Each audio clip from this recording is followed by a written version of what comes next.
आपने कहावत तो सुनी ही होगी, 4 दिन की चांदनी और फिर अंधेरी रात।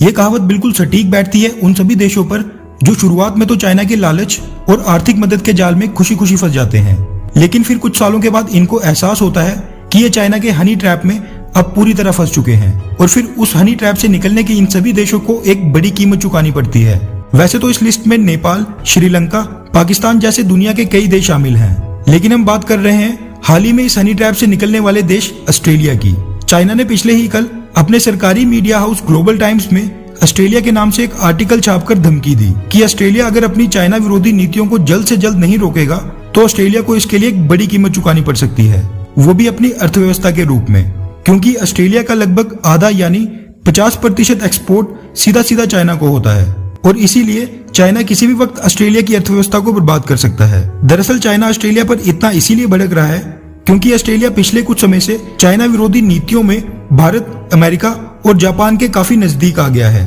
और चाइना की घेरेबंदी में इन तीनों देशों की मदद के लिए प्रमुख रूप से आगे आया है, जिसके बाद चाइना के राष्ट्रपति शी जिनपिंग की रातों की नींदें उड़ी हुई हैं। ऑस्ट्रेलिया, भारत, अमेरिका और जापान के इसी अनौपचारिक समूह को क्वाड के नाम से जाना जाता है, जिसने चाइना की माथे पर चिंता की लकीरें खींच दी हैं। बता दें कि चाइना की आक्रामक विस्तारवाद की नीतियों की शुरुआत काफी समय पहले हो चुकी थी, इसीलिए जापान ने चाइना को एशिया और साउथ चाइना सी में घेरने के लिए भारत, अमेरिका और ऑस्ट्रेलिया के साथ मिलकर क्वाड नाम के समूह पर विचार किया था, जिसका प्रस्ताव 2007 में तब की रही मनमोहन सरकार को भेजा गया था। लेकिन उस समय चाइना के नाराज हो जाने के डर से मनमोहन सरकार ने इस समूह का हिस्सा बनने से मना कर दिया था। उस समय की रही कांग्रेस की मनमोहन सरकार पूरी तरह चाइना के दबाव में आकर काम करती रही। वहीं दूसरी तरफ आज की नरेंद्र मोदी सरकार ने पिछले कुछ समय में चाइना के खिलाफ एक के बाद एक आक्रामक फैसले लिए हैं और इसी को देखते हुए जापान ने क्वाड समूह को अंतिम रूप देने की मुहिम तेज कर दी है। इसी के साथ ऑस्ट्रेलिया को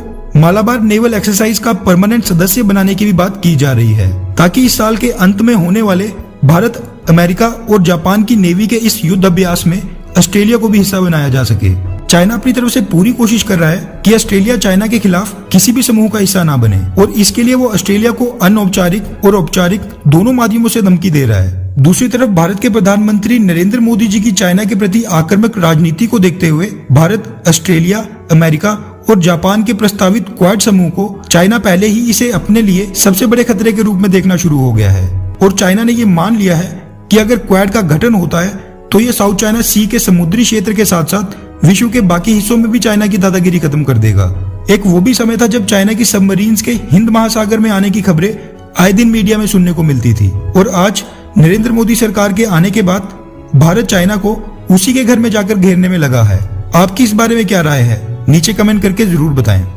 अच्छा सुनो, चैनल को सब्सक्राइब करो, उसके बाद घंटी बजा देना ताकि अगली वीडियो आपसे मिस ना हो पाए। Thank you.